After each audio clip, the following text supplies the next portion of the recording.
Because they make you do the two-step process. Right. You have to apply for the Hi, application. good evening. Thank you all so much for coming. I'm Delaney with RJ Julia.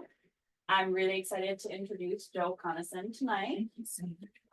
He is the best-selling author and political commentator. He is the founder and editor-in-chief of the National Memo. Joe's journalistic work has been featured in many widely read publications, such as the New York Times, The Guardian, The Washington Post. His books investigate corruption, propaganda, and conspiracies in American conservative politics. Some of his prior work focused on Bill and Hillary Clinton, namely his books, The Hunting of the President and The Hunting of Hillary, which I believe is the book. Yes. He is here to discuss his new book, The Largest Con, How Grifters, Swindlers, and Frauds Hijacked American Conservatism, which brings us up to speed on the events leading to the Donald Trump presidency. There will be a question and answer session at the end. Books are for sale at the cash register. Please purchase one first, and then they can be signed by the author afterwards. Thank you so much again for coming, and hope you enjoy. Please welcome Joe Conason. Everybody, thanks so much for coming. I'm going to start out by reading the introduction because it answers questions that everybody seems to have when I write a book, which is, why did you write this book? And it tells a little bit about what the book is about, and then I'll put the book down and talk about what else is in the book that, and sort of what I learned while doing the book, which I think should be interesting. I hope is interesting. Oh, and I'll also tell you about the foreword by George Conway, that notorious celebrity who I became friends with, oddly. And you'll have to bear with my reading. I read my last book for the audio book, and now they hired somebody else to read this book. So. The most appropriate way to introduce The Longest Con is by paying homage where it is owed. The inspiration for this book's title, and much of what you will find in its pages, was a magazine article written more than a decade ago by Rick Perlstein, a historian of modern conservatism whose skill, integrity, and commitment have been widely celebrated across our nation's political divide. The Long Con appeared in the November 2012 issue of The Baffler, a bi-monthly journal of culture and politics that melds a left-leaning perspective with a surly temperament and a deft style. Published on the eve of the national election that pitted President Barack Obama against former Massachusetts Governor Mitt Romney, Perlstein's essay amusingly dissected the Republican nominee's prevarications as an object lesson in right-wing chicanery. But then, as any serious historian is called to do, he delved far deeper. Peering through the scrim of Romney's falsehoods and beyond his deceptive campaign, Perlstein described a highly developed, very profitable system that marketed lies in many forms to millions of gullible American conservatives, and had mined that vein for a long time. He recalled subscribing some years earlier to several right-wing periodicals online, a decision that soon filled his email inbox to overflowing with fervent pitches for miracle cures, get-rich-quick investments, and assorted additional examples of important information from what an earlier generation would have called snake oil salesmen. Their messages promised to cure heart disease, reverse arthritis, end diabetes, ensure a secure retirement, provide thousands of dollars a month for little or no effort, and more, all endorsed by the trusted celebrities and outlets whose pronouncements are conservative gospel. Meanwhile, a kindred board of entrepreneurs had built dozens of political action and issue-oriented committees, raising millions of dollars that would supposedly result in an end to abortion, a shutdown of the United Nations, a clampdown on labor unions, and an apocalyptic rout of liberals everywhere. What they didn't mention, at least not in any legible typeface, was that only tiny fractions of the funds donated would be deployed for any campaign, cause, or candidacy. In fact, the proceeds were almost entirely destined for overhead or prospecting, which meant in practice that nearly all the remainder swelled the accounts of those who had solicited the money. It was not a coincidence, in Perlstein's view, that direct mail and online swindlers overlap so heavily with right-wing con artists and often were identical with them. To an expert who has devoted his professional life to exploring and exposing modern conservatism, those motley scams suddenly seemed less a comic distraction than a central feature. Partisan chroniclers who look away from such lowbrow phenomena in recounting conservatism's heroic narratives are hiding from a fundamental truth. His verdict was unequivocal in warning that this stuff is as important to understanding the conservative ascendancy as are the internecine organizational and ideological struggles that make up its official history, if not indeed more so. The strategic alliance of snake oil vendors and conservative true believers points up evidence of another successful long march, of tactics designed to corral fleeceable multitudes all in one place, and the formation of a cast of mind that makes it hard for either them or us to discern where the ideological con ended and the money con begins. That harsh judgment has been confirmed repeatedly since the rise of Donald Trump and the unabashed grifting that he embodies. But the evidence, which could fill the pages of many books, was piling up and spilling over well before Trump even showed up. As the author of Before the Storm, the definitive history of Barry Goldwater's 1964 presidential campaign, Perlstein detected the infrastructural roots of the grift in that movement. He was not wrong, as this book's retracing and elaboration of those connections will show. Nor was he wrong about Romney, although the retiring senator from Utah has improved his image considerably since that ill-fated presidential race. With Trump as the new paradigm, however, there is a powerful reason to trace the story back still further, to the days when Roy Cohn made his scandalous national debut as an assistant to Senator Joseph R. McCarthy. The brazen young attorney who would become Trump's mentor in mendacity has demonstrated how a conspiracy theory could be used not only to advance a far-right agenda, but to glom unearned benefits for himself and a male companion. The premise of Cohn's ripoff, recalled in Chapter 1, was a bogus threat to national security from supposedly leftish books in United States Information Service libraries across post-war Europe. Vowing to stamp out this alleged literary subversion, he and his strapping pal David Schein indulged themselves in a tour of five-star hotels from London and Paris to Rome and Berlin. Compared with the multi-million-dollar depredations of Trump and his ilk, that junket now looks quaint and faintly comical. But it was a ruthless exercise in self-promotion that harmed the reputations of innocent individuals and damaged American prestige overseas. Subsequent chapters outline the template for right-wing grift that followed in McCarthy's wake, when various charlatans prospered by exploiting amplified anxiety over the red menace among middle-class Americans. While some overlaid the message with fundamentalist religion, and others emphasized partisan political themes, all of them aimed to trigger irrational fear and popularize the myth of an impending communist takeover. By creating such an atmosphere of utter dread, and then promising that they alone could prevent America's doom, they induced thousands of suckers to hand over large wads of cash. Their mercenary antics and vacuous lectures enraged FBI Director J. Edgar Hoover, who had his own racket to protect.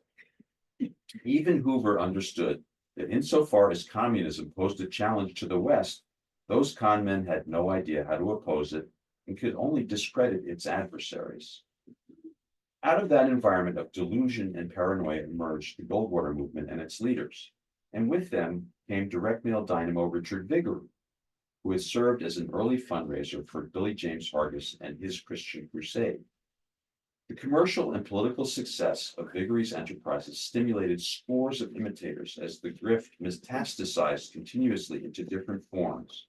The New Right, the Moral Majority, the Tea Party movement, the Prosperity Gospel Church, and today Trump's MAGA movement, which encompasses a whole series of subsidiary swindles and scams, though none as potent as those overseen by Trump and his family. What remained consistent in each succeeding variation was the reliance on exaggeration, deception, and fabrication, frequently permeated with racial apprehension and hostility, as well as a remorseless drive to squeeze every penny from the dupes. None of this appeared suddenly in 2015, and its impresarios have profited exorbitantly for a very long time. Indeed, literature tells us that grifting was an abiding feature of human society for centuries before the advent of modern politics. The history of cons, scams, and rackets in America dates back to the dawn of the Republic, and no doubt earlier. Frauds of every flavor have proliferated over the past century or more, growing in scope, complexity, and damage. More than once, those cons have inflicted terrible consequences, whether in the financial crash of 2008 or in the anti-vaccine uproar that left so many unnecessary dead from the COVID pandemic. There may or may not be something inherent in right-wing ideology that encourages dishonesty. Conservative philosophy demands civic virtue and moral rigor, and yet Americans who call themselves conservative are undeniably more susceptible to the multiplying variations of politically tinged fakery, from phony charities and direct mail boondoggles to cancer and COVID cures, watered penny stocks, overpriced gold, and useless dietary supplements. While such con artists have come to play a dominant role among the right, where rejection of government and science leave the gullible unprotected, it is only fair to acknowledge there are and always were crooks identified with the left. The most notorious example in recent years was the national leadership of the Black Lives Matter movement, whose sincere donors were dismayed to learn of the gross mismanagement of nearly $100 million since 2020, with vast sums squandered on luxury real estate, big payouts to the relatives of its officials, first-class travel, and other insider abuses. More complicated case is Robert F. Kennedy Jr., the most prominent voice of the anti-vax movement, with all its attendant sleaze and profiteering from human misery. Kennedy has always represented himself as a man of the left. This was written before he endorsed Trump, trading on his family's illustrious liberalism, despite his now extensive and evidently warm connections with the extreme right, both in the United States and Europe. His rhetoric and name also drew in a cohort of disgruntled liberals and may well continue to attract them, along with many millions of dollars. Charlatans can work both sides of the aisle. Still, there are fundamental distinctions in outlook between left and right that make one side more vulnerable than the other. It doesn't seem accidental that the principal Democratic campaign fundraising website, Act Blue, is a nonprofit organization that only takes money for credit card fees and operating costs, while Win Red, the main Republican fundraising site, is run for private profit and announced in 2023 that it will be raising prices during the presidential cycle. There have been a few scammy political action committees on the Democratic side, but there have been dozens that fleeced Republicans. If your ideology dictates that profit is the highest aspiration, you will probably try to wring surplus value from everything and everyone, and your moral character may well deteriorate in the process. I will confess that my own political orientation has led me to grimace and sometimes laugh while writing this book. But it isn't only liberals like Pearlstein and me who have noticed rampant swindling on the right. Prominent conservatives have issued the most damning indictments, a budding genre of essays that bemoan grifting as a spreading stain on their movement. In National Review, Jim Garrity has written scathing, heavily documented columns about the abusive practices of right-wing scam packs and kindred outfits. His colleague Kevin Williamson has denounced the steady stream of surprisingly lucrative grifts of diverse and sundry kinds in those pages. The same complaint has been voiced by Jonah Goldberg, Rod Dreher, Matt Lewis, and Eric Erickson, among many others. The tone of those condemnations is often anguished and even bitter, particularly among those who have observed the sharp uptick of politicized larceny under Trump. When Garrity first broached the subject in 2019, he wrote, "I'm just sick and tired of so many of our brethren averting their eyes from the big, glaring, worsening problem that rips off so many decent, hardworking folks." Erickson, a gun-loving religious rightist and hardliner who rejected Trump in 2016, has often called out what he sees as grifting on both sides. He publicly quit the corrupt National Rifle Association and repeatedly trashed his movement for betraying its donors. In September 2023, he returned to the troubling topic that has preoccupied him for years, and nothing had changed for the better. I've seen senior members of the conservative movement decide it was time to cash in and grift out, Erickson told his podcast listeners. I've seen young hucksters wrap the label of conservatism around themselves and prey on retirees for cash, showing fabricated results in return. I'm so old, I remember when the Conservative Political Action Conference was a gathering of actual conservatives and not a grift operation with a gay cruising scene on the side, referring acidly to a sexual harassment scandal that embroiled Matt Schlapp, the CPAC conference chairman. Does Erickson sound angry? For honest conservatives, that sense of disappointment and cynicism, tinged by fury, is now a routine state of being with no prospect of relief. In the pages that follow, we examine how American conservatism sank to such a degraded condition and why that should matter to all of us. And I guess you may have noticed that, or you will notice that the book has a foreword by someone named George Conway, who you may have seen on TV. And the foreword is a funny story, which I'll tell quickly before I talk about the rest of the book. When I worked at the New York Observer, George Conway was, years ago, during the Clinton Monica Lewinsky scandal, George Conway was a lawyer who had worked secretly for Paula Jones, who was suing President Clinton over alleged sexual harassment. And he was part of a group of these secret lawyers called the Elves, who had tried to stop Paula Jones from settling the lawsuit with Clinton because they wanted to keep going and hurt Clinton. And I found out about this, and I wrote about it in the Observer, I put it on the front page, and George was a partner at that time in a New York law firm called Wachtell Lipton, big Democratic law firm, one of the biggest law firms in the country. And his Democratic partners were not too happy to find out that George was secretly, trying to destroy the Democratic president. So he got in trouble for that. He fled, he didn't want to get served by Clinton's lawyers. And anyway, it became a problem for him that I had written about this. And I was trying to track him down and talk to him.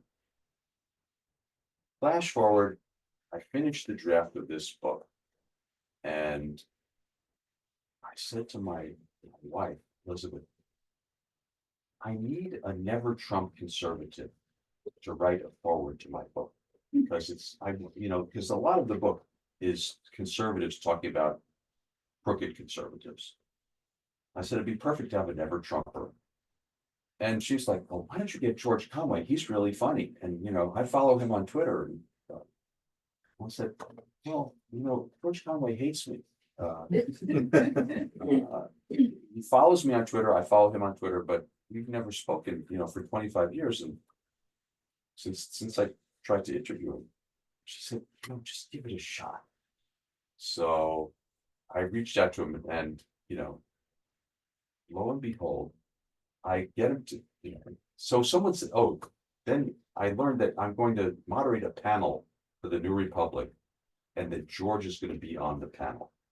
This is at Cooper Union. So I called him up and I said, listen, or I actually sent him a message on Twitter. We should talk. I'm going to moderate this panel. Why don't you come into New York and I'll buy you a drink? So he comes in, and we've been friends ever since then. And I will say that he, I said to him at some point while we were having this cocktail, I said, George, I have this problem. I have this book I've written, and I need somebody to write the foreword. And he looks right at me and says, do you want me to do it?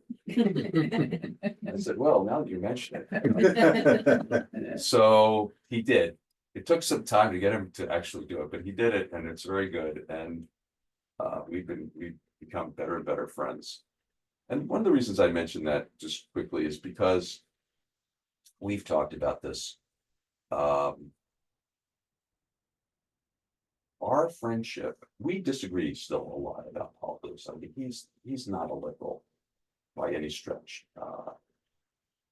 Even though he gave $1 million to the Democratic campaign, he wants to defeat Trump, but nevertheless, he still has conservative ideas. But we both think that the kind of country we're fighting for and that we want to live in is the one where you can be friends with the person you disagree with. And you can argue with them, and you can argue vehemently, and you can yell, but you don't hate each other. And you can have a drink, and you're not afraid of each other. You're not worried about what would happen to your family if they were in the presence of the other person. So that's just to mention that, there's a reason that I do these things, and my friendship with George is one of the better things that's happened. There are several other of the never Trumpers I got to be friends with, some of whom were indeed my frenemies at best in the past, because of what we face. The rest of this book is about how conservatism was taken over by a grifting mentality. And as I said in reading the introduction, it was Rick Perlstein's article that was pointed out to me, also by my wife, who said, you know what, there could be a book in this. And I read it and I was like, yeah, you're right, there is a book in this. But as I started to work on the book, I realized that so much of what we now experience as politics in this country, and what we're ending up having to struggle against, has been shaped by the deformation of conservatism, by dishonesty and rip-offs and people scamming, people wanting to cash out and grift out. And the reason is that from the very beginning, what I write about in the beginning of the book, Roy Cohn, I write about him because of Trump, but there are other reasons to start with him.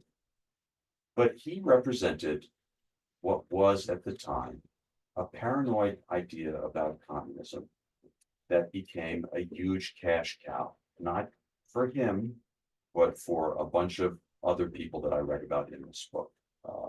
Fred Schwartz of the Christian Anti-Communism Crusade, a whole host of them who made money as professional anti-communists by going on speaking tours, by selling tapes and books and pamphlets, and they had an audience of millions of people and made a lot of money. And J. Edgar Hoover found this appalling because so much of what they said was completely wrong. It was made up. It was false. And for instance, the John Birch Society is famously known to have said that President Eisenhower was a conscious agent of the communist conspiracy. But so much of what they put out there was of the same nature. There were African troops waiting to come over the border from Mexico under the banner of the UN to take over the United States. I mean, on and on. And people believe this stuff. And their message was, if you send me money, we can fix it, maybe. Otherwise the communists are going to take over in a year or 2 years or 5 years, and we won't have Thanksgiving anymore. And they'll come to your house in the middle of the night and execute you for being middle class, and on and on. And it was amazing how many people actually believe this stuff. So the reason it worked was that by creating an atmosphere of paranoia and fear, fear of the other, you could monetize that. You could figure out a way to get people to send you money. And some of it was done by direct mail early on. But that became a much bigger business when a man named Richard Biggery, who had done some of that for the National Review and Young Americans for Freedom and Billy James Hargis, as I mentioned, realized that the Goldwater campaign had gathered the names of the most conservative people in the United States who were willing to give money to a political campaign. And that the clerk of the House had those names, because back in those days, there was no Federal Elections Commission. If you collected a political donation for a presidential campaign, you took their name and occupation and address and over a certain amount, and you turned in those lists to the clerk of the House. So they were sitting in the files of the clerk of the House, And Viggory, very cleverly, sent a group of course, women down to copy the names out and bring them to him. And he put them on magnetic tapes and started direct mailing them for this cause, that cause, get us out of the United Nations, whatever it was, a lot of segregationist stuff. And started to bring in millions of dollars because this was a gold mine that he had discovered. And the direct mail industry grew from that. I mean, it had existed in other forms, and Viggory, who was not particularly interested in ideological debates or any of that stuff, studied the advertising industry. He studied, Ogilvy and Barton and those people, who had figured out the psychology of sales and applied all of that to politics in a way that had really far-reaching consequences for the country, and built the conservative movement on that. Now, eventually, some liberals figured out how to do this too, as you probably know, because you get mail and emails. But this was started out as a conservative phenomenon, and the tenor, as I say in the book, the tenor of the right-wing emails started out at a screaming pitch and sort of never got any lower than that. I mean, it's been that way for decades and decades. And the reason they do that is because it works. The religious right grew out of literally the same root. Viggory eventually realized that if you could organize the evangelical Christians into a political movement, that they would also give you a lot of money. And so there came a point in the early 70s, I don't know, maybe mid 60s, the dates are all accurate, when he went to Jerry Falwell, it was mid 70s, right? And said, we should organize a political movement of evangelicals because there would be a lot of money in it. And Falwell, as I explained in a couple of chapters of the book, was all about money all the time. He really was. Not that he wasn't religious, maybe he was, but he was very focused on money and had a lot of financial problems. And he didn't believe Viggory. He did not believe that evangelicals would allow themselves to be organized politically, because that had been against the evangelical tradition for many years. It was worldly. That's not what you were supposed to do if you were religious. You were not supposed to engage in politics or seek political office or political power. And yet, for various reasons, including the fact that the federal government was shutting down segregated schools that the evangelical ministers had been setting up in the South, including Falwell, they became more politicized. And Viggory said, let's do a poll, and I'll prove to you that we can get the evangelicals to do this, to join an organization, to give money. And they did the poll, and Falwell said, you're right. And that's where the moral majority came from. And that, later became a thing called the Christian Coalition, or that movement under Pat Robertson, and has grown and grown, all on the backs of ordinary people who give money, not just to the political organizations, but to their ministers in mega churches, who are called prosperity gospel ministers, who tell them that if you give us money, you will get your health back, you will become wealthy, your problems will all disappear. It's a grift. It's a huge con. It was even investigated by a Republican senator at one point. And yet it goes and it grows. And they ended up playing a big role in Trump's first campaign for president. Because when he first ran for president, of course, everybody on the evangelical right realized that this was not a religious person. This was not a moral person. Not somebody who represented evangelical values as they themselves saw them. And yet, the prosperity gospel ministers saw in Trump a kindred spirit. They saw in him somebody who was a lot like them, a TV personality who was swindling people, and they prayed around him. They laid their hands on him and they said, this is a man of God. And it really helped him. the beginning of his campaign. It sort of stopped Ted Cruz cold, because Ted Cruz actually was an evangelical and had the support of many evangelicals, including Jerry Falwell's son at first. Falwell's son switched sides and went with Trump for reasons that I talk about in the book. It's because they are all in the same business.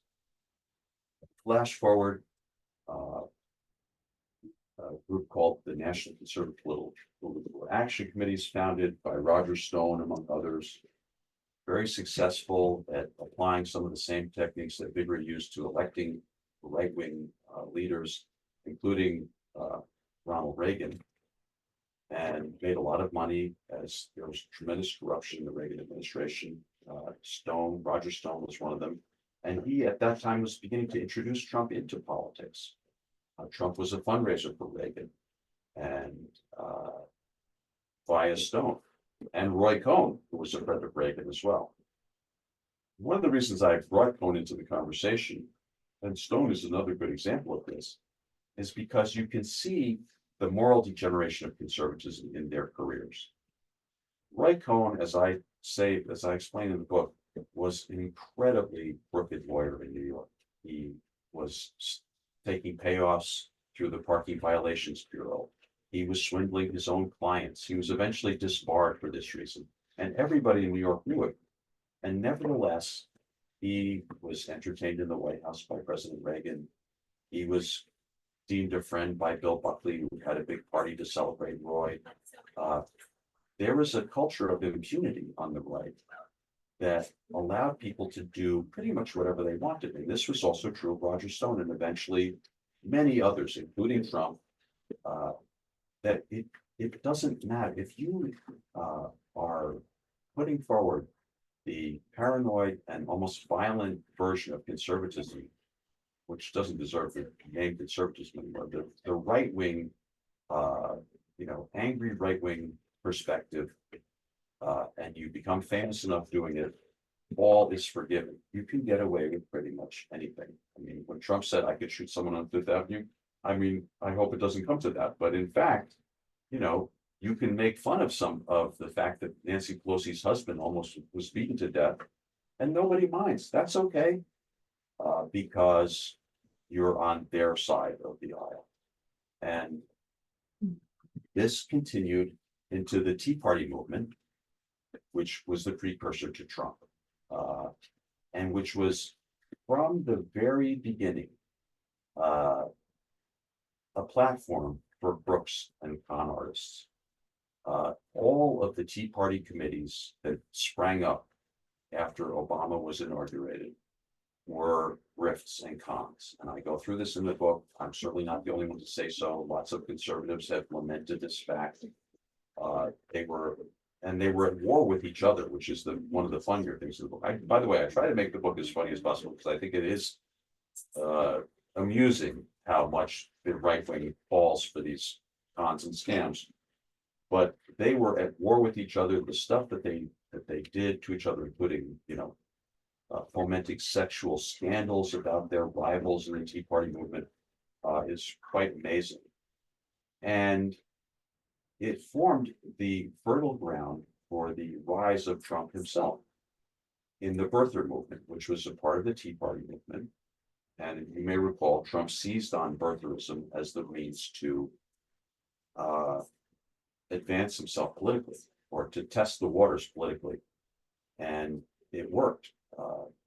What was once the Tea Party movement actually became the MAGA movement.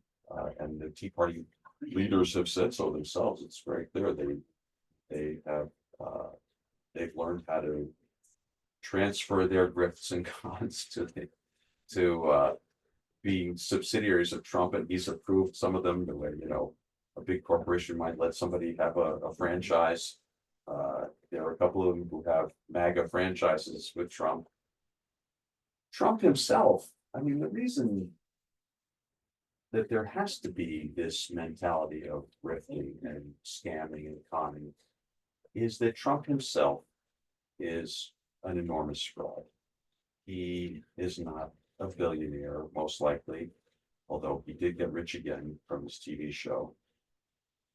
He lied the other night during the debate when he said he had not inherited 400 million from his father. He assuredly did, at least. He went bankrupt, as I think everybody knows, 4 times at least. And as I go through all this in the book, he had his properties taken away, had to sell almost everything, including his air shuttle and various other businesses in order to pay off banks. And the banks would not lend him any more money ever again, except Deutsche Bank, which was a crooked bank. But the honest banks, or the relatively honest banks, would not lend him another dime to build anything because they knew he was a crook and not a very competent businessman. So he went into other types of business, and I go into them. They were all grifts. They're all grifts of multi-level marketing, which I don't know if you're familiar with, but it's Amway, a whole host of businesses like that. Trump had 2 of those. Trump had Trump University, which was a real estate seminar scam. He wasn't the only one to do that, by the way, but that's a well-known type of scam. And he got into that and eventually had to cough up 25 million bucks because he was caught. Many of them are not. He's done every kind of grift and scam.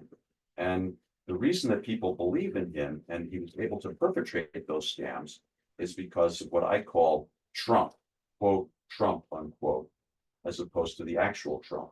The persona Trump was somebody created first in The Art of the Deal, his best-selling book about his business career, which was all made up, totally fake, as the author has said and personally told me, Tony Schwartz, that it was all lies. And then, much more significantly, the television show, The Apprentice, in which the entire job of the producers was to create a fake image of Trump as a decisive, brilliant businessman, ruling the world from Trump Tower, when in fact, his empire right then was falling apart, going bankrupt.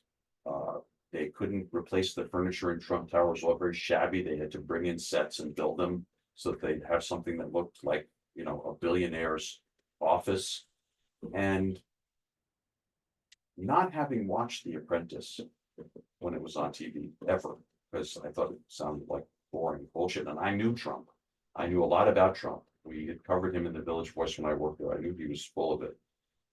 I never bothered with The Apprentice, which was why I did not understand how he could suddenly rise to power and dominance in the Republican Party the way he did. Because Roger Stone knew that The Apprentice had created a character, an identity called Trump, which millions and millions of Americans believed in.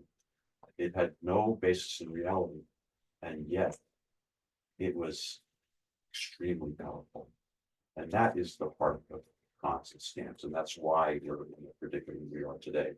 But it has a long history behind it that I try to explain in the book, and it's why I wrote the book.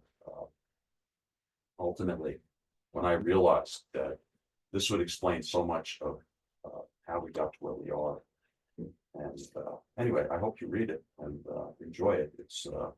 I learned a lot doing it, and I would love to take your questions or comments. Anything. Can you elaborate a little bit more on Roger Stone's background? What was it that was he by chance Yale? Oh, no, he never graduated from college. He didn't. No, he was in the College Republicans, but he wasn't actually in college. Roger dropped out of college and went to What was his personal claim to fame? Not necessarily fame, but what was his personal? Well, he had a personal claim to involvement? infamy.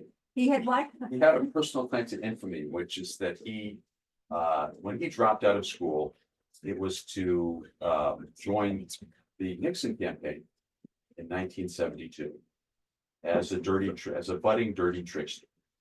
And he did a dirty trick that helped drive Senator Ed Muskie out of the Democratic primary in New Hampshire.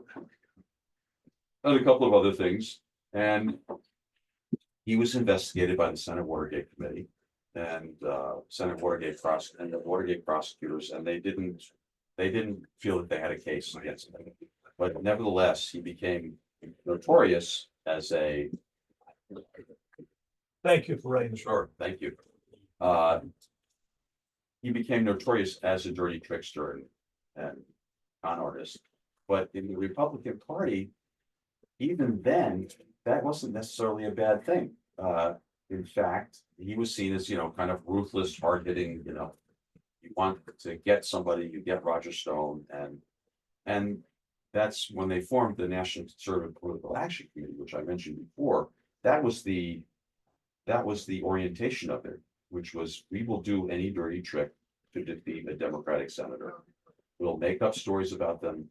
We'll make up votes that they didn't cast. We will,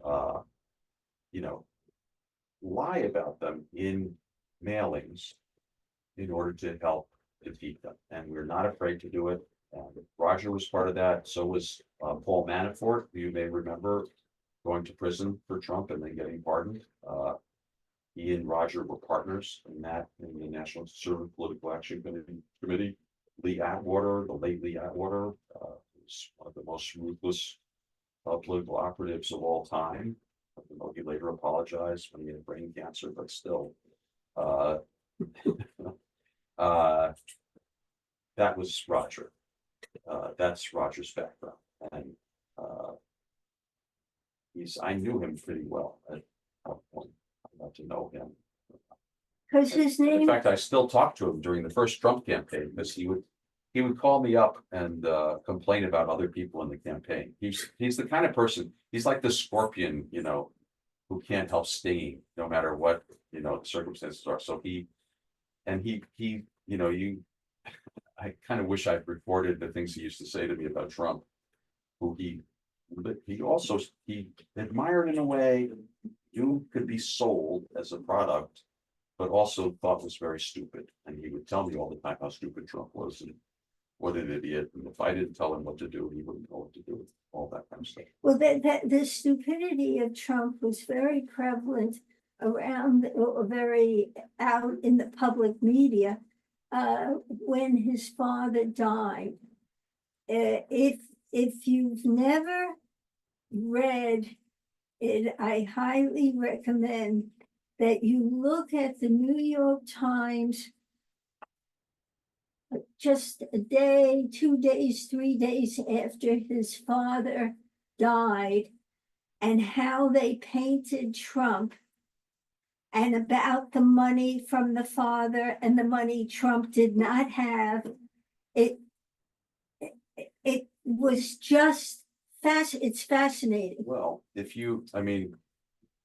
I'm not enough of an expert to make this kind of assertion, but lots of people say, as Trump himself might say, many people say, that if he had just taken the money that his father left him and invested in an index fund, he would be a billionaire many Right, times over. right. But instead, he spent it on, the airline and the football team and a million other stupid things.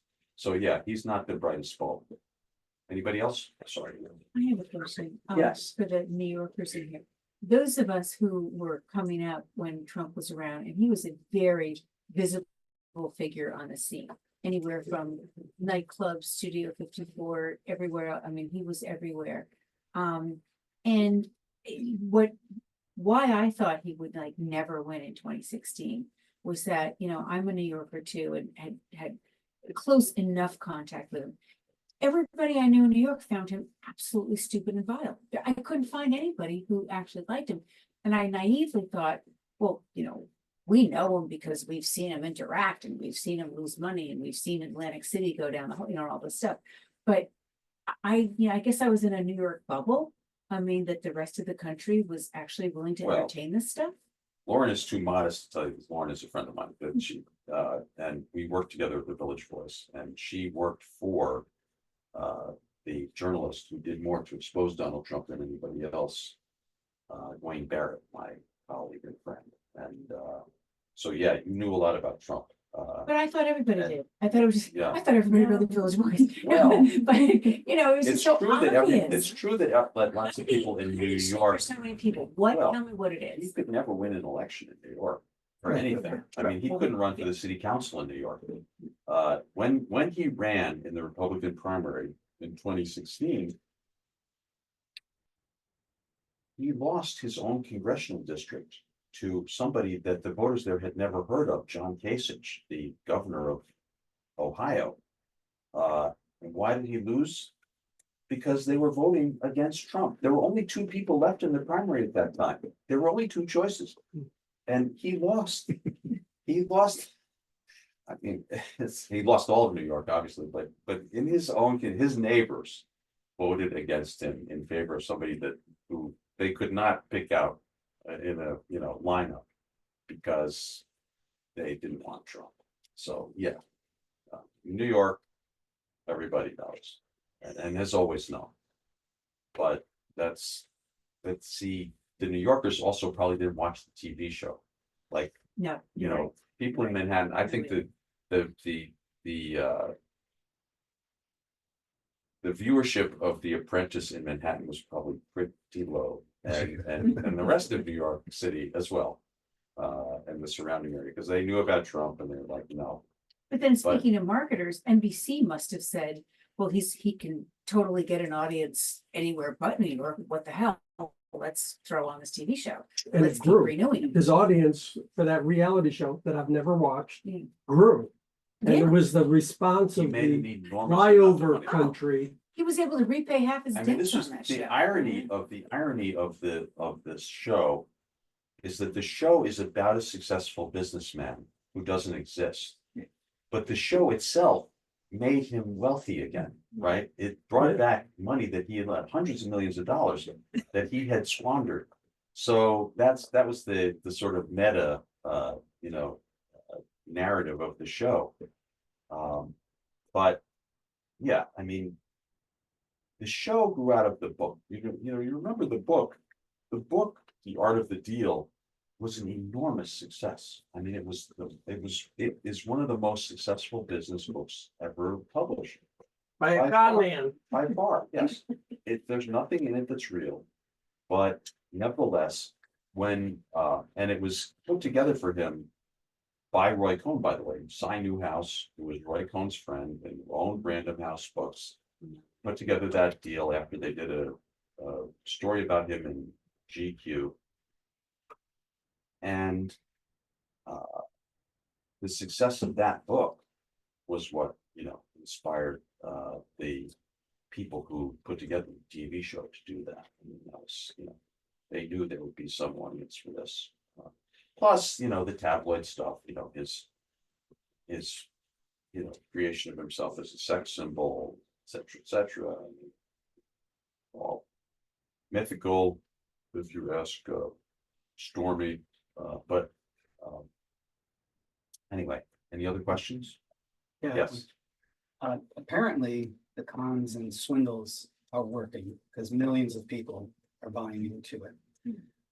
Perhaps I'm overly optimistic. I teach people critical thinking skills, media literacy, propaganda techniques, cognitive biases, logical fallacies, things like that, in the hopes that that's the solution. Do you think that that can be a solution? Yes or no? And if not, what is the solution to this? Yes, I mean, yes, but because we'd have to reach many more people with that kind of training and education than we do now. So it can't be a solution if it doesn't reach enough people. But as a thing in itself, I would say yes, it is very valuable. Listen, I wouldn't bother doing what I do if I didn't think that we could, educate people, at least some people. The problem is that we're facing a cult.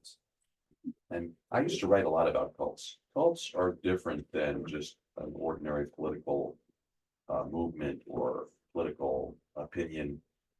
People belonging to cults really have trouble getting out of them. And you see in this that there are subsidiary cults, QAnon exists largely because of what I've talked about here, a con and a scam. QAnon is a con and a scam, but it's also a cult. And conspiracies engender cult thinking. And that's hard to penetrate. But I think for many other people, that teaching them how to spot what's wrong in the media or how to, you know, gird themselves against bad journalism and you know, trickery on the internet, I think that can be valuable, and I think more of it should be done for sure. Yes, sir. So several prominent historians have made a link between fascism and the current Republican Party and conservatism. I'm just wondering, in your research, if you ever went down a path that saw any grifting as part of the historical examples of fascism in Germany or Italy or Spain. Well, first of all, I agree that there's an enormous fascist element in the Republican Party now. It's not quite a fascist party, but certainly there are a lot of people in it who want it to be. So I think those historians are correct to warn against that. And I raised the issue of Trump possibly being a fascist in 2015. I was, very early on. I said this has a fascist ring, and we're gonna have to keep an eye on this because it's going to become fascism. So I do think that exists. The thing about fascism is it depends the way the cons and the grifts do on irrationality.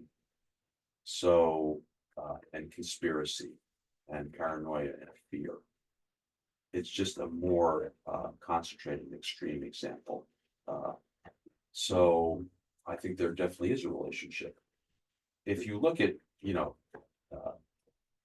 fascist Italy, Nazi Germany, I mean, there's always an element of deception and trickery in the rise of fascist leaders. That's happened over and over again. It's not necessarily the same thing as what I'm talking about in the book, because this is kind of a commercialized thing in America, because that's a lot of what America is. But I definitely agree. I mean, Hitler depended on mythology about the Jews that was entirely a con. None of that stuff is true. The protocols of the elders of Zion and the mythology about Jewish domination and all of the stuff that they were selling as the reason for their ideology was a con. It was a lie, and a big lie, like Trump's big lie. So, and now you see it in the demonization of migrants in this country. This is what they're trying to do. It's very similar. And you see that it's a con because they're telling you that they're eating pets, and that's not true. And there's no evidence for it. And yet that's the premise now of their campaign. So I definitely think that fascism has a close relationship to this kind of con. The grift is a little different because under fascism, it's corporations that are largely in control, and as they were in Germany. And the con and the grift there was that this was a workers' party, but it wasn't really a workers' party. It was the party of big corporations that were behind Hitler, and that came to control Germany, and that relied on slave labor and wanted to enslave the rest of the continent for profit. So, yes. In the history of, going back in the history of Trump, at what point in time did the immigrants, which ones you marry and which ones you deport? Where'd that come about? Because The question of you mean the demonization of immigrants? the demonization of immigrants, but yet he married an immigrant. Oh, well, So, I huh? mean, Two. the ironies there Yes. are The rules don't apply. never ending. Yeah, so at what? Elon Musk is an whereabouts? immigrant. Huh? Elon Musk is an immigrant. Yep. Peter Thiel, who is JD Vance's main sponsor, both in his financial career and in politics, is an immigrant. Okay, Rupert Murdoch is an immigrant. Not a particularly patriotic one, I would dare say. So, yes, the hypocrisy regarding immigration and migrants is very, very deep. And they don't care about it. I mean, it's no concern to them. It's not even of any concern to them that Melania probably immigrated From under Slovenia. dubious legal circumstances. Not at all clear that they didn't commit a fraud when she came into this country. So the demonization of migrants actually goes all the way back to the Gold War movement. I mean, there was, in those days, you had lots of immigrants coming over temporarily. They were called wetbacks in a racist way to work in agriculture. And some of them stayed, and that became an issue. And occasionally you would see, even back in those days, conservatives or right-wing committees trying to use the issue of immigration as a wedge, as a tool. But it's only recently become a kind of angry issue that it is now. And I think it is because there are more immigrants in the country, and they've managed to turn that into something to fear. Although if you look at the news from Springfield, Ohio, what's actually happened there is that the arrival of the Haitians has been very good for the community on the whole. It's cost them, the adjustment is hard, and they need help from the state and the federal government to for their infrastructure so that they can absorb people. But for their industries, it's been really good because there was nobody there and they had no workers. And now they have a lot of workers, and apparently the Haitian workers are pretty good workers and will work hard. And so, again, one of the things I regretted about the debate, one of the very few things I regretted about the debate, was that Vice President ought to have talked about more about plans to deport millions of people. Because not only is that an incredibly inhumane, vicious, fascistic plan, but it would be an economic disaster for the country of enormous proportions. If you suddenly took, millions of workers out of jobs that nobody else wants to do, and, sent them away somewhere or put them in concentration camps, which I guess is the intermediate plan, you would have an economic crash that would be like the Depression. So, and the Vice President, I'm sure, knows that. She should talk about that more. Yes, ma'am. Did Oh, anyone we else have have time? a final question? Yeah, I think Yes. we're out of time. Okay, Oh, I'm sorry. one more question. Do you think he's gonna make good on his comment of bloodshed if he doesn't win? I'm sure he would like to, but Are we I- gonna allow it? yeah, no, see, I think they talk a lot more than they do anything. I think that people who wanted to do something came to Washington on January 6th. And luckily, many of them are still going to be imprisoned by the next January 6th. So moreover, that was possible in large part because he was president and sat in the White House and didn't do anything while that was going on. That's not going to be the case this time. If she wins, the transfer of power will be done under arms in Washington. They're not going to be allowed to get anywhere near the Capitol. He will, whatever he says, it'll be, it'll be great. It'll be, a riot. No, because the federal government is not in his hands.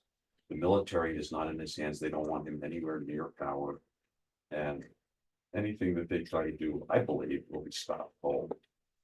And I hope there's no bloodshed. I would not like to see any of them killed. Although that might have a salutary effect on their mentality, but still, I'm not for that.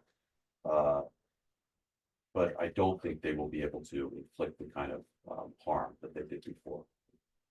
So, and, you know, I wish more people understood how awful that was. You know, I could remember how awful it was. I had the honor to meet Officer Michael Fanon, who was one of the officers who was almost killed at the Capitol that day recently. And thank him. And but I strongly believe that that whatever force is necessary will be deployed to protect the constitutional processes this time. I think that's it. All right. Thank you so very much.